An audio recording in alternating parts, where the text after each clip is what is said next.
Hello दोस्तों, कैसे हैं आप सब। उम्मीद करती हूँ आप सब अच्छे होंगे। दोस्तों, सीरियल ये रिश्ता क्या कहलाता है कि आगे आने वाली कहानी में आप देखने वाले हैं कि संजय और कृष्ण ने एक बार फिर से अपनी गिरी हुई हरकत का सबूत दे दिया है। गिरगिट की तरह उन्होंने फिर से रंग बदल लिया है और आस्तीन के सांप की तरह फिर से एक बार पोद्दार परिवार को धोखा दे दिया है। लेकिन अब अभीरा संजय को सिखाएगी और कृष्ण को सिखाएगी, सबसे बड़ा सबक दिलाएगी, अरमान को उसका हक पोद्दार फर्म से निकलवाएगी अब यहाँ पे मित्तल को। जी हाँ दोस्तों, सीरियल की कहानी में देखने को मिलेगा जबरदस्त ट्विस्ट। यहाँ पर अभीरा इंतजार करती है कि अरमान नहीं पहुंचा थेरेपी के लिए, इसलिए नहीं पहुंचा क्योंकि भाई पोद्दार फर्म में तो एक अलग ही घोटाला चल रहा होता है। यहाँ पर जिस तरीके से संजय फूफासा और कृष्ण ने मिलकर चालबाजी करी है, अरमान को धोखा दिया है, उसकी पीठ पीछे खंजर भोंक दिया है, इसका साफ पता चल चुका है।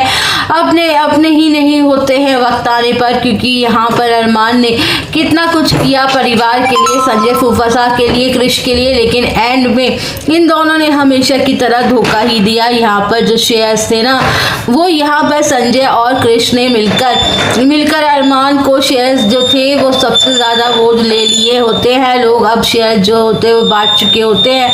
यहाँ पर संजय फूफासा और कृष्ण के साइन की वजह से ये सब कुछ होता है। वहीं पर मित्तल बहुत खुश होता है क्योंकि बोर्ड मेंबर सब लोग मिलकर अरमान को फॉर्म से निकाल चुके होते हैं। वहीं अरमान जो कहता है कि कितनी गद्दारी करेंगे आप लोग, एक बार फिर आप लोगों ने मुझे धोखा दिया है, हाथ मिला लिया है हमारे दुश्मन से। मैं समझता था कि आप हमारे अपने हैं, इंसान है, सब है, लेकिन मायरा को मारने के लिए कोशिश भी करी, अल्टीमेटम भी दिया, मुझे जेल तक पहुंचा दिया। तो वहीं पर अब संजय फूफासा को तो सबसे सबक सिखाता ही है अरमान। तो वहीं पर एक जोरदार थप्पड़ अरमान मित्तल के गालों पर भी लगा देता है, क्योंकि यहाँ पर मित्तल कहता है कि क्यों हिम्मत तो अपने बाप को मार के दिखाना, अपने बाप से मुकाबला करना।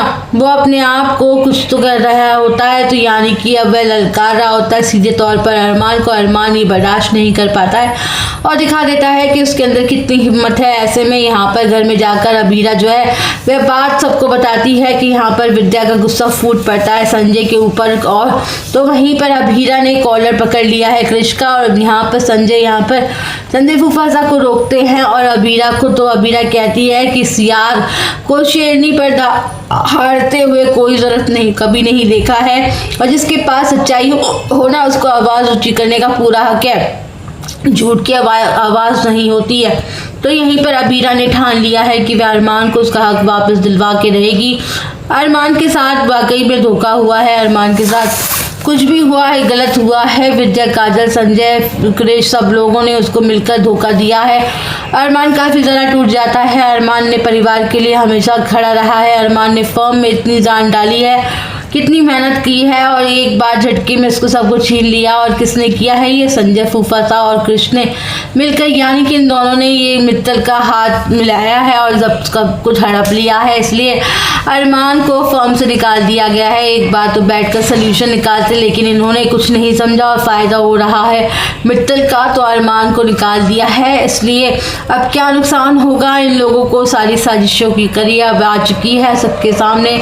अभीरा सबको सबक सिखाकर रहेगी, अब अपने सारे उसके पेपर्स को जलाने वाली है अभीरा, जिसकी वजह से अरमान को फर्म से निकाला गया है। तो दोस्तों, आप सब कितने एक्साइटेड हैं अपकमिंग ट्विस्ट को देखने के लिए, यहाँ पर हम बताना बिल्कुल ना भूलें।